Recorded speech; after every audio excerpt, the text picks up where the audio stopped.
Highest to Lowest, the new film from Spike Lee, is out on Apple TV Plus right now. It stars Denzel Washington, Jeffrey Wright, A$AP Rocky, Elijah Wright, Aubrey Joseph, and Ilfenesh Hadera. This is Spike Lee's first movie since The Five Bloods in 2020, which is pretty crazy, because just considering how relevant Spike Lee basically always is, that he hasn't made a movie in 5 years is pretty nuts. This is a remake slash reimagining of Akira Kurosawa's High and Low, which is like one of the greatest movies of all time, masterpiece. So tough to follow that one up. Movies from the 50s or 60s, I think. And movie stars Denzel, obviously, as a titan music mogul who is targeted with a ransom plot when his child is kidnapped, supposedly. And he has to pay a large ransom fee, which would essentially end a business deal that he has going on to retake his music label basically back, and he would have full ownership of it. But things go sideways when it turns out that it's actually not his son that's been kidnapped, but it's the son of someone close to him, his personal driver and longtime friend, played by Jeffrey Wright in this movie.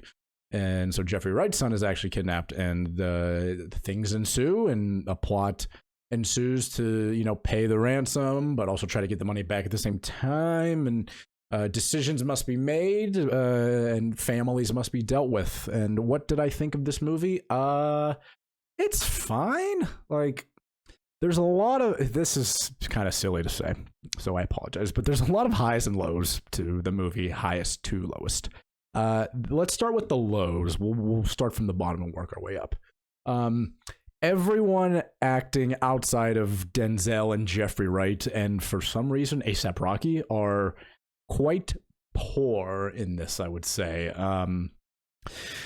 The woman that plays Denzel's wife, the two, his son and Jeffrey Wright's son, and the cops in the movie are just like not good. Really, it felt very like TV-ish to me, or like low budget, when I don't know, like, this is Spike Lee, like he clearly can work with whatever budget he wants, more or less, it seems like. So I don't really know what happened there.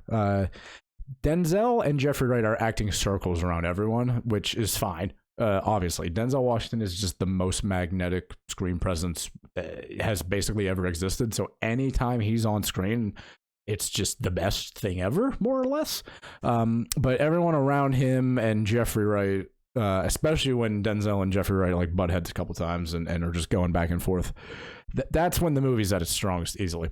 But the acting of everyone else, not so great. Just shout out to A$AP Rocky, who actually kind of kills it, I think, is really good in this movie, is not really afraid to, act against Denzel. And I think that's pretty important. But the worst part of this movie is the score, and it's like distracting how bad the score is. It's quite controversial, because there are people that are really enjoying the music in this movie, but I don't even know if I can describe the score for this, because this is like a very New York movie, and the score is just like not modern day New York. It feels like, I don't even know if like Tecmo Bowl is the right way to describe the score. It just doesn't fit the movie at all. I don't know like what movie that this score should be in, but it's a different one, and it's a different movie. Like it's kind of hard. It's just distracting. Like, I'm not one to notice the score too often unless it's really great or really bad. And I thought the score was distractingly bad.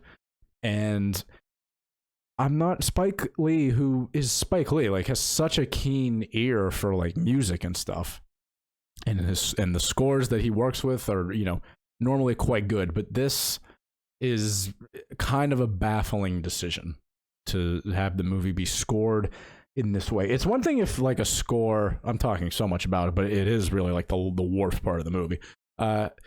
It's one thing to have a score that's like, oh, you're going for this and you nailed it, but it's just like bad. But this is just a totally different category, where not only is the score bad, but it doesn't fit what you should be going for, in my opinion. But that's the worst part of it. The script is okay. This movie is a little over 2 hours long, like 2 hours 10 minutes, give or take, and the first 40 or so minutes I think are slow and lackluster. You know, I saw High and Low, Kurosawa's movie. I saw it not too long ago for the first time, and that thing moves. Even if it's a longer movie, but it moves. And the first act, all the setup is like really intriguing and really good. And there's a lot of good dynamics at play. And the phone call between the kidnapper, the phone calls, I should say, between the kidnapper and the father of who they think they've kidnapped, is really electric stuff. And in this one, it's almost like there's not enough tension in this movie. I feel like everyone is way too even keeled throughout the movie. Even when it's found out that, like, oh, Denzel's son is okay, they let him go or whatever. Everyone is like not celebratory enough. No one is sad or mad enough when the kidnapping happens.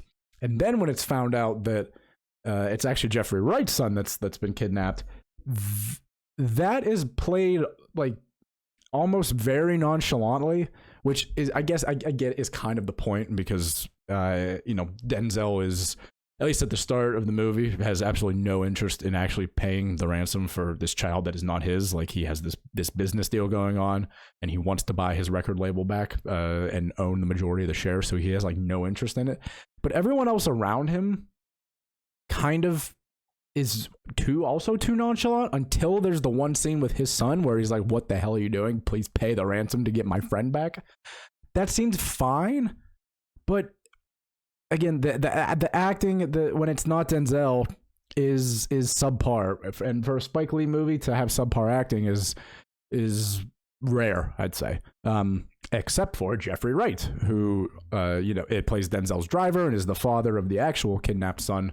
And when those two are on screen together, it is absolutely electric. This is a very different character from what Jeffrey Wright has been playing recently, especially coming off of American Fiction, which is like the total polar opposite of this character. And it's really impressive stuff. Him and Denzel, like, they're already two of the most charismatic actors that we have going right now, because their voices are crazy, like crazy noticeable and very unique. And Denzel does a lot of physical acting. Denzel is like in his 70s, I think, and he does some really good like physical acting in this, because a lot of what he has to do is like listen to music and kind of react to things, and he gets his full body into it, because he's Denzel Washington, and anything he does is charismatic. Like, even in something like Gladiator 2, which he's all business and all bits, it's still like the best part of that movie, because whatever Denzel is doing basically at all times is like an A+ for me. And it's A+ here again. Like, anytime he's on screen, Jeffrey Wright is basically the same way, where like, he has such a unique voice and a unique face, and the way that he plays this character is such a left turn from what we've seen from him recently, that I really, really enjoyed it. But then the second like 50 minutes of the movie or so, that's a little bit better. It pretty closely follows Kurosawa's movie, where the plot takes us to a train. And this time, since it's New York, takes us to the subway, where the ransom drop off will happen, and some chaos ensues. It's not my favorite action ever, I'll say. I didn't love the differences between Kurosawa's and Lee's scripts here. Specifically, I don't know why. Maybe this is a little too nitpicky of me, but I don't like that Denzel's character like accidentally loses the money. But that was also like part of the kidnapper's plans, was for him to like drop the money on accident, I guess, or something, or whatever. I couldn't really follow.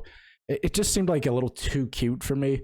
But this part is where all the action is, I'd say, for the most part, because then the third act that I will get to is a lot of conversations and a lot of like insight into A$AP Rocky's character, who, spoiler alert, is the kidnapper. A$AP Rocky's character, Young Felon is his rapper's name, and it's pretty good.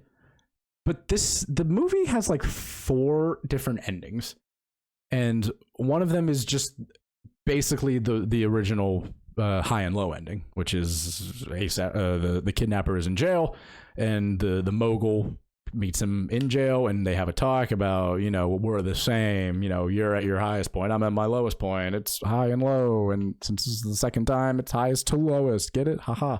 And that stuff is good because, again, Denzel's on the screen, so I can't complain too much. And A$AP Rocky's like holding his own, which is impressive.